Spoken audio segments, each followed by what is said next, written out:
जय गणेश जय गणेश जय गणेश देवा, माता जाकी पार्वती पिता महादेवा। जय गणेश जय गणेश जय गणेश देवा, माता जाकी पार्वती पिता महादेवा। एक दंत दयावंत चार भुजाधारी, माथे पर तिलक सोहे मूस की सवारी। एक दंत दयावंत चार भुजाधारी, माथे पर तिलक सोहे मूस की सवारी। पान चढ़ी फूल चढ़ी और चढ़ी मेवा, लड़वन का भोग लगे संत करे सेवा। पान चढ़ी फूल चढ़ी और चढ़ी मेवा, लड़वन का भोग लगे संत करे सेवा। जय गणेश जय गणेश जय गणेश देवा, माता जाकी पार्वती पिता महादेवा। अंधे को आँख देत कोढ़िन को काया, अंजन को पुत्र देत निर्धन को माया। अंधे को आँख देत कोढ़िन को काया, कांचन को पुत्र देत निर्धन को माया। सूर्य शाम शरण आए सफल कीज सेवा, माता जाकी पार्वती पिता महादेवा। सूर्य शाम शरण आए सफल कीज सेवा, माता जाकी पार्वती पिता महादेवा। जय गणेश जय गणेश जय गणेश देवा, माता जाकी पार्वती पिता महादेवा। जय गणेश जय गणेश जय गणेश देवा, माता जाकी पार्वती पिता महादेवा। माता जाकी पार्वती पिता महादेवा, माता जाकी पार्वती पिता महादेवा।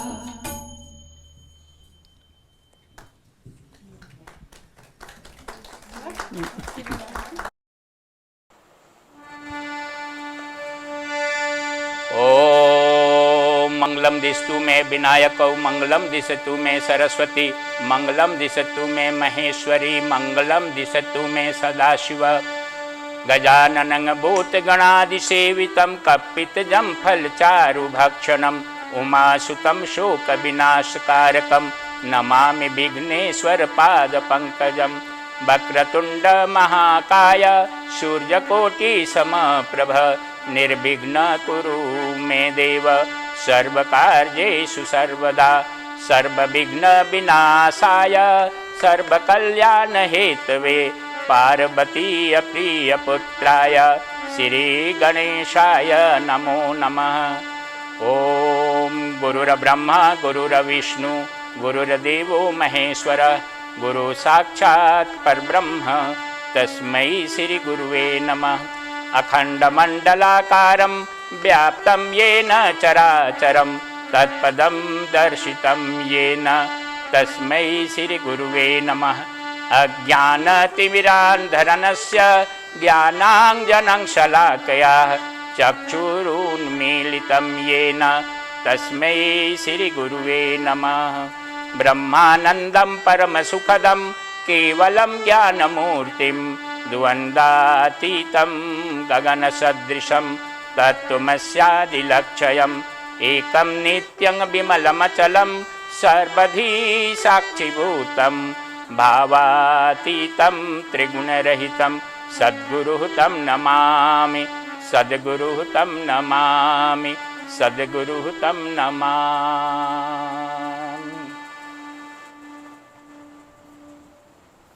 आप समूह में विद्यमान परमात्मा को नमस्कार है। और आज के दिन हम लोग एक बहुत व्यवहारिक विषय पर चर्चा करेंगे, और वो व्यवहारिक विषय है भगवान श्री गणेश के विग्रह का रहस्यवादी अर्थ। भगवान श्री गणेश जो हैं वो प्रथम देव, पूजित देव हैं।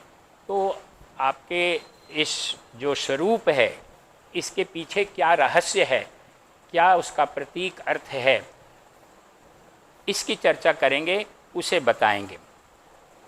हम उस भगवान श्री गणेश को नमस्कार करते हैं जो इस सृष्टि के कारण हैं, सभी विघ्नों के विनाश करता हैं और जिन्हें वेदांतवादी परम पुरुष परमात्मा और आदि पुरुष के नाम से जानते हैं। वे हमारे सभी विघ्नों को दूर करें।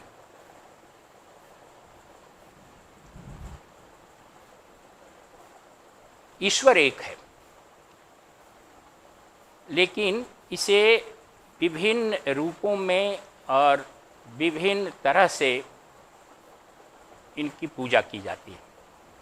इसका कारण ये है कि हमारे सनातनी परंपरा में ऋषियों ने मनुष्य मन की विभिन्नताओं को पहचाना। उन्हें ज्ञात था कि दो मन एक प्रकार से नहीं सोच सकते। अलग अलग विकास की अवस्था में लोग होते हैं, अलग अलग व्यक्ति की पवित्रता, भक्ति, ज्ञान अलग अलग स्तर का होता है।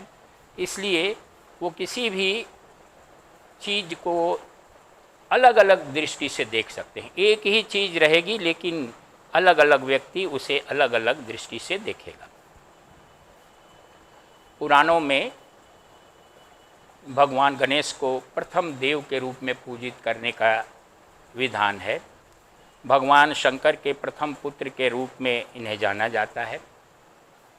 लेकिन वास्तव में पौराणिक कथाओं के मूल में बहुत गहरी बातें कही गई होती हैं, लेकिन उसका अर्थ हमें समझाने के लिए गुरु की आवश्यकता होती है।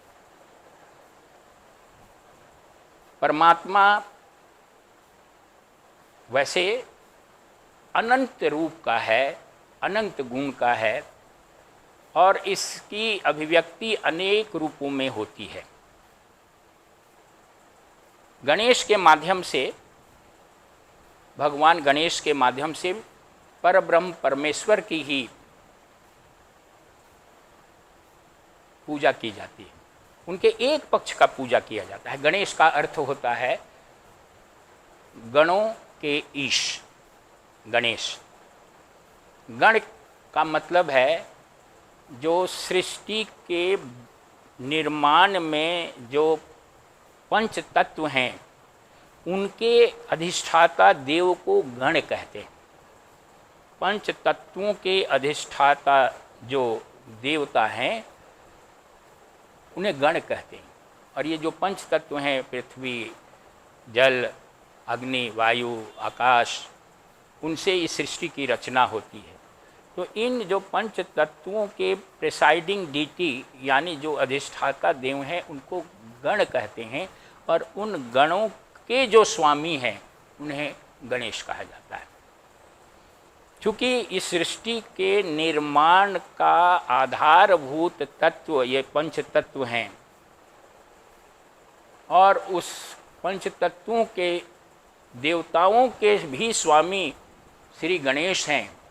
वास्तव में ये श्री गणेश परब्रह्म परमात्मा की ही अभिव्यक्ति हैं, क्योंकि तत्वों के स्वामी परमेश्वर, परमात्मा, ईश्वर ब्रह्मन ही हैं। इसके साथ साथ परमात्मा का जो एक सीमित पक्ष की जब हम आराधना करते हैं, पूजा करते हैं, उस सीमित पक्ष से हम परमात्मा के असीमित पक्ष तक पहुंच सकते हैं। वही सीमित पक्ष परमात्मा के असीमित महिमा को प्रकट करने का एक माध्यम हो जाता है, वो दर्पण हो जाता है। जैसे अभी हमने जो प्रार्थना की, विश्वोदकते, विश्व का जो उदय है आपसे होता है और विश्व के जो कारण हैं वो आप हैं, यानी गणेश हैं, यानी परमात्मा ही को हम गणेश के रूप में कह रहे हैं। गणेश जी का जो विग्रह है उसको अगर हम ध्यान से देखें तो इनके 4 हाथ हैं, हाथी का सिर है, सूंड है, 4 हाथों में एक में कमल है, दूसरे हाथ में लड्डू का थाल है, 2 हाथों में अस्त्र शस्त्र है, इनका बहुत बड़ा पेट है, लंबोदर हैं, एक दंता हैं और इनकी सवारी चूहा है। अब ये सब बातें जो कही गई है वो अगर हम इसका केवल एक शाब्दिक अर्थ लेंगे तो इसका एक बड़ा हास्यास्पद स्वरूप बाहर आएगा, लेकिन इसके इस रूप के पीछे बहुत रहस्यवादी बातें हैं जो छुपी हुई हैं, जो प्रतीक रूप में इस रूप में गणेश के रूप में प्रकट हैं।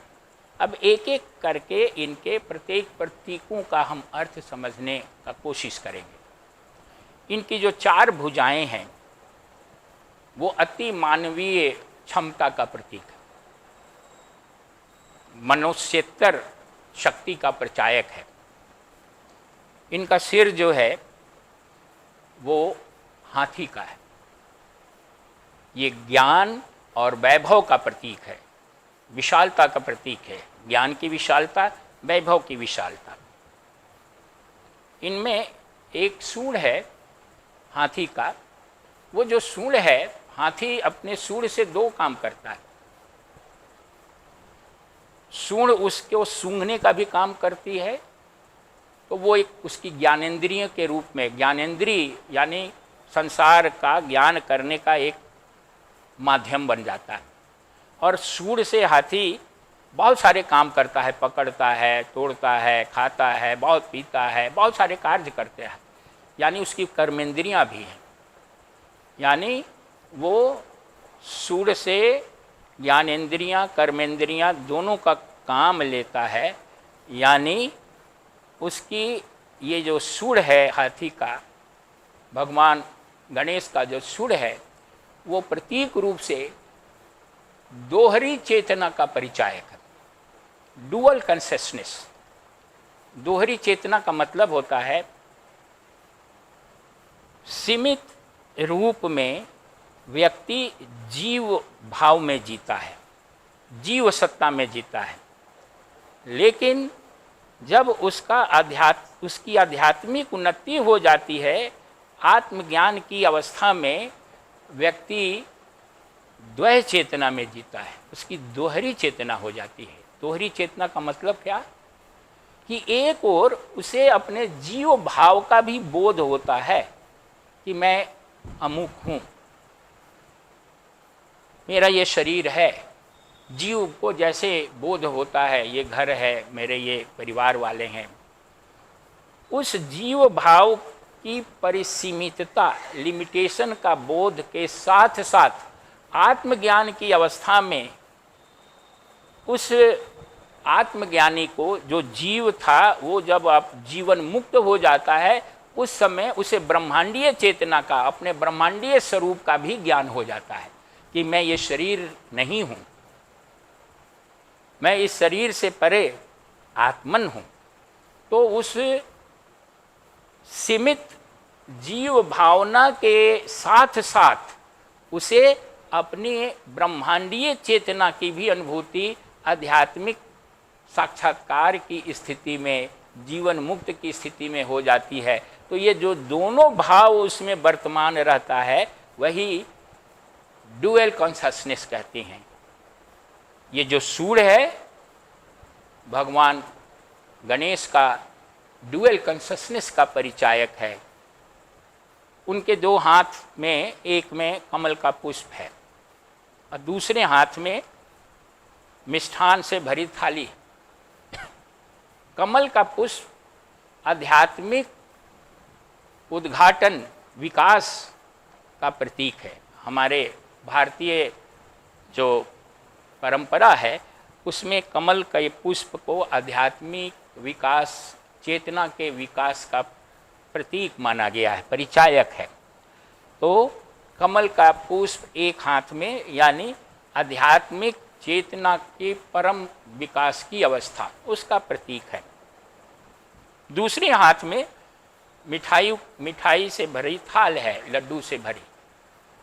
आत्मज्ञान की अवस्था में, आत्म साक्षात्कार की अवस्था में जो परमानंद की मिठास, माधुर्य, जो मीठापन अनुभव होता है, जो अनंत आनंद की अनुभूति होती है, वो श्री गणेश की एक हाथ में जो मिष्ठान से भरी थाली है उसका परिचायक है कि आत्मज्ञान की अवस्था में व्यक्ति को परमानंद के अद्भुत माधुर्य मिठास का अनुभव होता है। दो हाथों में, अन्य दो हाथों में, एक में अस्त्र है, दूसरे में पाश है बांधने वाला। ये परिचायक हैं साधक के सीमित मन के माध्यम से जो आसुरी शक्तियाँ क्रियाशील होती हैं, आसुरी शक्तियाँ जिनसे जो उसको आगे बढ़ने में अवरोध पैदा करती हैं, उन आसुरी शक्तियों के विनाश के लिए वो उनको बांधने के लिए, कंट्रोल के लिए पाश और अस्त्र दो हाथों में भगवान गणेश का है। यानी जब साधक अपने दोष दुर्गुण को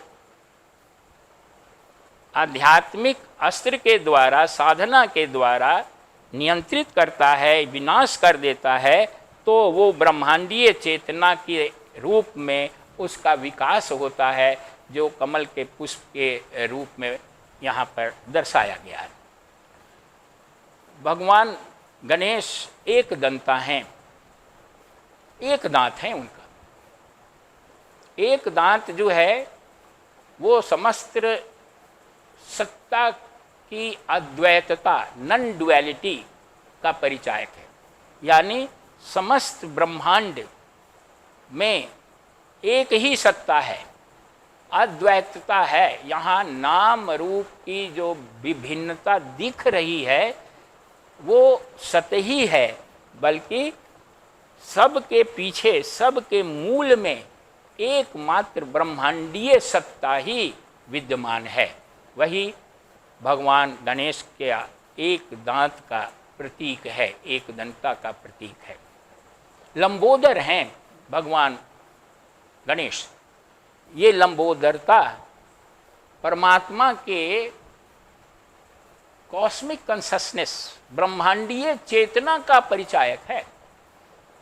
ब्रह्मांडीय चेतना में सब कुछ समाहित है, सब कुछ ब्रह्मांडीय चेतना में समाहित है, और सब में वो ब्रह्मांडीय चेतना समाहित है। भगवान गणेश का जो बड़ा सा लंबोदर रूप है वो इस ब्रह्मांडीय चेतना का प्रतीक है, जिसमें सब कुछ समाया हुआ है और वही ब्रह्मांडीय चेतना सब में समाई हुई है। इस प्रकार से ये उनका जो रूप है वो परमेश्वर, परमात्मा, ब्रह्मन, उसको ही ये अभिव्यक्त करता है, उसी को डिफाइन करता है। लेकिन चूंकि जितने भी हमारे धार्मिक कार्य हैं, शुभ कर्म हैं, हम कोई नए कार्य का आरंभ करते हैं तो सबसे पहले भगवान गणेश की पूजा करते हैं। इसलिए पूजा करते हैं कि ये समस्त सृष्टि के प्रथम देवता इसलिए माने गए हैं कि ये सृष्टि का जो ईंट है, जो सृष्टि ये बनी है, वो तत्वों से बनी है, और उन तत्वों के अधिष्ठाता देव के स्वामी भगवान गणेश है। इसलिए इनको सबसे पहले, क्योंकि अगर ये ईंट ही नहीं होती, ये तत्व ही नहीं होते, तो सृष्टि का निर्माण कैसे होता, सृष्टि बनती कैसे। इसलिए आदि जो प्रथम जो निर्माण का प्रथम यूनिट है, वो प्रथम यूनिट के अधिष्ठाता देवताओं के स्वामी गणेश हैं। लेकिन वो गणेश वास्तव में उसी परमात्मा, ब्रह्मांडीय स्वरूप जो परम ब्रह्म परमात्मा है, उसका ही एक ये पक्ष है। इसलिए ही जो अभी हम लोग ने ध्यान किया उसमें कहा गया है कि वेदांत वेत्ता इसको हैं, इसको परम प्रधान और पुरुष कहते हैं। कुछ परम यानी अल्टीमेट, परम परम परमात्मा, परम प्रधान यानी मुख्य, और पुरुष यानी सेल्फ। तो ये उसी ब्रह्मांडीय सत्ता का एक पक्ष है। इनकी सवारी चूहा है, मूषक है। चूहा जो है वो अंतः प्रज्ञा का परिचायक है, इंट्यूटिव विजन का परिचायक है। ये अंतः प्रज्ञा, बुद्धि की वो अवस्था जिसको प्रज्ञा कहते हैं, इंट्यूशन कहते हैं, उसका प्रतीक चूल्हा है। चूहा कुतर कुतर करके चीज़ों को काटता है। अंतः प्रज्ञा जो है वो वासना का, मल का, हमारे संस्कारों के जाल को ये अंतः प्रज्ञा कुतर कुतर के काटती है और चूहा बिल बनाता है। यानी अंतः प्रज्ञा व्यक्ति साधक के अचेतन मन में, अनकॉन्शियस माइंड में गहराई से प्रवेश करके सारी वासनाओं के जाल को छिन्न भिन्न कुतर करके काट देती है और जीव को, साधक को ब्रह्मांडीय सत्ता परमेश्वर के स्वरूप का साक्षात्कार कराती है। भगवान गणेश अंतः प्रज्ञा की सवारी पर आते हैं, यानी मूषक की सवारी, यानी प्रज्ञा की, अंतः प्रज्ञा की सवारी पर जब बुद्धि अंतः प्रज्ञा में परिणित हो जाती है तो भगवान गणेश का प्रवेश होता है। भगवान गणेश का मतलब परमात्मा का प्रवेश होता है। भगवान गणेश को प्रसन्न करने के लिए, नमन करने के लिए जो मंत्र है, ओम श्री गणेशाय नमः, ये जो मंत्र है वो सभी धार्मिक, आध्यात्मिक, लौकिक या शुभ कार्यों के आरंभ में इसको कहा जाता है। और साधक जो हैं अपनी प्रतिदिन की साधना आरंभ करने के पहले इस मंत्र का 3 बार पाठ करते हैं। इस मंत्र का अर्थ है भगवान श्री गणेश को नमस्कार है। इस मंत्र के जप से व्यक्ति को प्रखर बुद्धि मिलती है, स्वास्थ्य मिलता है, उसके जितने अवरोध हैं, बाधाएं हैं मार्ग में, वो सब दूर होती हैं, मंगल की प्राप्ति होती है और अंततः व्यक्ति को आत्मज्ञान या आत्म साक्षात्कार होता है। तो इस प्रकार से हम देखते हैं कि भगवान गणेश के माध्यम से, के रूप के माध्यम से, इनके मंत्र के माध्यम से वास्तव में यदि हम या कोई व्यक्ति भगवान गणेश की पूजा कर रहा है तो वो किसी अलग देवता की पूजा नहीं कर रहा है, बल्कि वह इनके माध्यम से परब्रह्म परमेश्वर परमात्मा जो एक ही है उन्हीं की आराधना कर रहा है। तो इन्हीं शब्दों के साथ आज प्रवचन को यहीं विराम देते हैं और आशा करते हैं कि आपको थोड़ी बहुत इससे ज्ञान प्राप्त हुआ होगा और आपके मन में कभी द्वंद्व नहीं होगा। भगवान गणेश से यही प्रार्थना है कि हम सबों को सुख, स्वास्थ्य, समृद्धि, आत्मज्ञान प्रदान करें। ओम शांति ही शांति ही शांति ही। हरि ओम।